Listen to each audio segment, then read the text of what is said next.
할렐루야.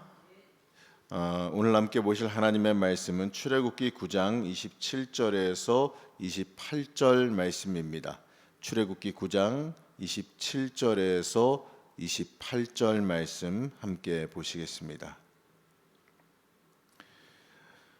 같이 함께 천천히 합독하시겠습니다. 바로가 사람을 보내어 모세와 아론을 불러 그들에게 이르되 이번은 내가 범죄하였노라. 여호와는 의로우시고 나와 나의 백성은 악하도다. 여호와께 구하여 이 우레소리와 우박을 그만 그치게 하라. 내가 너희를 보내리니 너희가 다시는 머물지 아니하리라. 아멘. 오늘도 하나님의 은혜와 평강이 함께 하시기를 축복합니다. 오늘 우리가 함께 보는 이 9장은 이 5번째, 6번째, 7번째의 재앙을 다루고 있습니다. 이 출애굽기에 나오는 그 애굽의 10대 재앙 사건은 이 모든 만물에 대한 하나님의 주권과 하나님의 자녀들에 대한 사랑하심을 보여줍니다. 자, 이걸 통해서 볼 수 있는 것은 가장 근본적인 죄는 하나님의 절대성을 인정하지 않는 것이라 바로 이것입니다. 우리는 이 출애굽기에서요 바로 이 근본적인 죄를 범하고 있는 이 바로 왕을 보게 됩니다. 이 죄악으로 인하여서 이 점점 심해져가는 그 재앙의 징계를 보면서 나는 얼마나 내 인생에서 이 하나님을 절대 주권자로 인정하고 있는지 우리 한번 스스로 돌아보고 점검해 볼 수 있어야 됩니다. 이 구장을 구조적으로 보게 되면 각 재앙에 맞춰서 세 가지 구조로 나눠볼 수가 있어요. 1절부터 7절은 이 악질 재앙과 거기에 대한 바로의 반응이고, 또 8절에서 12절은 이 독종 재앙과 거기에 대한 바로의 반응입니다. 또 13절에서 35절은 이 우박 재앙과 거기에 대한 바로에 대한 반응입니다. 자, 먼저 이 악질 재앙, 이 악질 재앙에 대해서 살펴보게 되면 이스라엘 백성의 가축을 제외한 이 모든 애굽의 가축에 악질이 생겨서 이 가축들이 다 죽게 생긴 재앙입니다. 지금까지 재앙은 주로 사람과 가축에게 이 약간의 고통 주어지는 정도로 끝났습니다. 근데 이제부터는요, 이 생명과 연관되어지는 재앙들이 등장합니다. 이 재앙의 강도가 훨씬 더 강해졌죠. 돌이킬 여지를 두고 물론 하나님께서 어느 정도 사정을 두고 징계를 하시긴 하지만 이 계속해서 깨닫지 못하고 돌이키지 못하면 갈수록 그 징계가 점점 커다래지고 더 감당하기 어려운 징계들이 오게 됩니다. 그렇기 때문에 우리는 우리의 삶을 살면서 항상 하나님께 민감하게 반응하면서 하나님 앞으로 순전하게 나올 수 있어야 될 겁니다. 그리고 이 가축에 대한 재앙은 이 재산에 대한 치명적인 타격을 입히기도 했지만 더 중요한 건요, 애굽의 신에 대한 심판이자 재앙이기도 했습니다. 애굽에서 동물들을 이 우상으로 형상화해서 숭배되고 있었기 때문에 그래요. 그렇기 때문에 이 동물들이 이 하나님의 징계로 인해서 병들고 죽는다라는 것은 이 애굽에서 신격화돼서 섬김받고 있는 그 신들이 이 사실은 이 하나님에 의해서 이 죽고 사는 게 결정될 정도로 하나님의 손 안에 있는 것, 한마디로 그 신들이 아무것도 아니라는 겁니다. 바로 이 하나님 앞에서는 아무것도 아닌 존재들이라는 겁니다. 이 10대 재앙 사건을 통해 보는 이 주된 흐름은 하나님의 주인 되심, 이 하나님이 모든 것을 주관하고 계심을 우리는 믿고 인정해야 한다라는 겁니다. 이 하나님을 경외하는 것도 바로 하나님의 주권을 인정하는 것에서부터 시작되기 때문에 그렇습니다. 이 말씀에서 보게 되면 이 7절에서 재앙이 발생하자 이 왕은 사람을 보내 히브리인들의 가축이 어떠한지를 살펴보게 됩니다. 7절 말씀입니다. 바로가 사람을 보내어 본즉 이스라엘의 가축은 하나도 죽지 아니하였더라. 그러나 바로의 마음이 완강하여 백성을 보내지 아니하니라. 하나님이 약속하신 대로 이스라엘 백성의 가축들은 아무런 영향이 없었어요. 하나님은 이미 충분한 권능을 이들에게 보여주시고 있습니다. 그러나 이 바로는 생명까지도 이 주관하시는 하나님을 충분히 봤을 텐데, 애써 인간적인 계산을 앞세워서 이 하나님의 권능을 외면하려고 듭니다.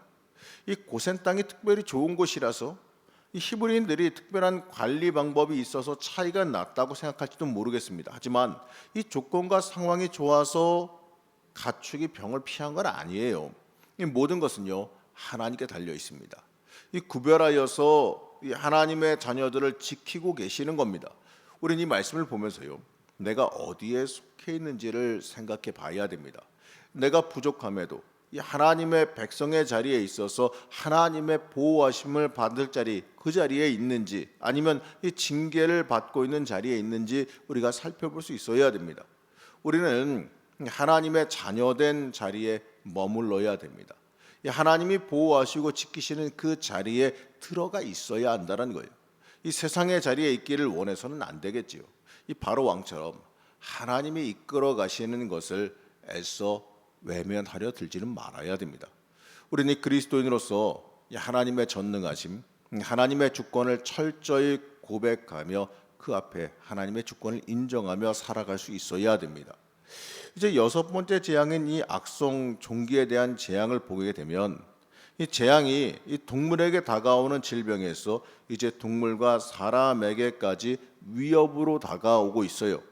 이 질병에 대해서는 여러 가지 논의들이 있는데, 많은 학자들은 이 동물에 대한 탄저병이 사람에게 이 옮은 병의 일종으로 보기도 합니다. 이 어찌됐든 간에 사람에게 발진과 염증이 발생하는 이 병이 발생했습니다. 이 병이 발생하게 하는 그 부분을 보게 되면 아주 이 특별한 모습을 보게 되는데, 바로 이 화덕의 제 두 움큼을 하늘을 향해 날렸더니 그것이 이 티끌이 되어 사람과 짐승에 붙어 악성 종기가 되어졌습니다. 자, 여기에 등장하는 그 화덕의 재는 애굽인들이 숭배하는 이 치료의 신인 이모탭을 위해서 태워서 헌물한 재라고 보기도 합니다. 자, 그렇다면 말이죠, 그들이 그렇게 숭상하며 이 자신들을 치유할 것이라고 여기는 그 치유의 신이 이 자신에게 바쳐질 이 재물이 오히려 질병을 발생시키는 것을 막지 못했다라는 겁니다. 바로 애굽인들이 숭상하는 그 치유의 신도 하나님의 권능 앞에서는 아무것도 아니라는 것을 볼 수 있어야 되는 거예요. 어찌됐든 간에 11절 말씀을 보게 되면 지금까지 이 자신의 능력으로 하나님의 이 권능을 대적해 보려고 했던 그 술객들이 그 악성 종기로 인해서 차마 서 있지도 못할 지경이 되었다라고 말씀합니다. 이처럼 아무리 하나님 앞에서 우리의 잘남을 나타내려고 한다 할지라도요, 결국 하나님 앞에서는 아무것도 아닌 이 무능한 존재라는 것만 더 크게 드러나게 된다는 거예요. 자, 그런데 이러한 일이 있음에도요, 애굽의 바로 왕은 변화하지 않습니다. 점점 돌이킬 수 없는 안타까운 길을 걸어가고 있어요. 이처럼 우리의 인생에도요, 하나님은 계속해서 하나님의 길이 무엇인지 인정할 수밖에 없는 하나님의 권능을 우리에게 보여주시고 있습니다. 그런데 중요한 건 말이죠, 그 길을 붙잡느냐 그러지 못하느냐죠. 우리는 생명의 길, 하나님이 인도하시는 그 길을 온전히 붙잡기를 소망할 수 있어야 됩니다. 이제 일곱 번째 재앙이 등장하는데 굉장히 큰 우박이 내리는 재앙이 등장해요.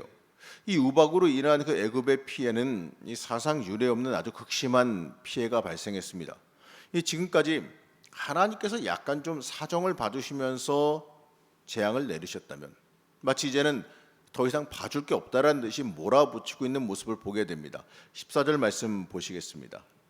내가 이번에는 모든 재앙을 너와 내 신하와 내 백성에게 내려 온 천하에 나와 같은 자가 없음을 내가 알게 하리라. 바로 이 재앙의 궁극적인 목적이 무엇인지를 알려주시는데, 바로 이 나와 같은 자가 없음을 알게 하겠다, 바로 이겁니다. 이걸 우리가 인식해야 돼요. 하나님밖에 없다라는 걸 우리가 깨달아야 돼요. 이 애굽의 재앙에 대해서 다루는 말씀을 보게 되면 하나님의 권능을 이 철저히 만날 수 있는 이런 이 기적 앞에서 바로가 거듭 약속을 번복하는 걸 한번 보게 됩니다. 바로 이 하나님을 이 전능하신 유일하신 하나님이 아니라 이 타협이 가능한 자신들이 섬기고 있는 여러 신들 중에 하나 정도로만 인식했기 때문에 그런 겁니다. 14절에서 바로는 마치 회개한 것처럼 보여요. 사실 이번에만 잘못했다는 것이기에, 그리고 지켜 행하지 않은 그 모습을 통해 하나님 앞에 온전한 회개를 말았다고 할 수는 없는 얘기죠. 하나님과 타협하려 들지 말아야 됩니다. 이 하나님은 협상의 대상이 아니라 믿음과 순종의 대상입니다. 하나님이 명하시면 그대로 따르는 것이 있어야 될 것이고 그러기 위한 능력의 간구가 필요한 겁니다. 이제 18절 말씀에서 보게 되면 특이하게도요. 우박이 올 날과 시간을 말해주면서 이 들에 있는 짐승들을 다 들여 놓으라라고 말씀하십니다. 18절 말씀 보시겠습니다. 내일 이맘때면 내가 무거운 우박을 내리리니 애굽 나라가 세워진 그 날로부터 지금까지 그와 같은 일이 없었더라. 자, 이거는 바로 왕에게 이 돌이켜 회개할 수 있는 시간적인 여유를 주기 위함이셨지요. 이처럼 참으시고 기다려 주시는 하나님의 은혜를 우리가 읽을 수 있어야 됩니다. 이 징계를 원하시는 것이 아니라 하나님 앞으로 돌아오기를 원하신다라는 거죠. 그러나 오늘 말씀에 보면 그럼에도 바로 왕은 이 멸망으로 변함없이 향하는 모습을 보여줍니다.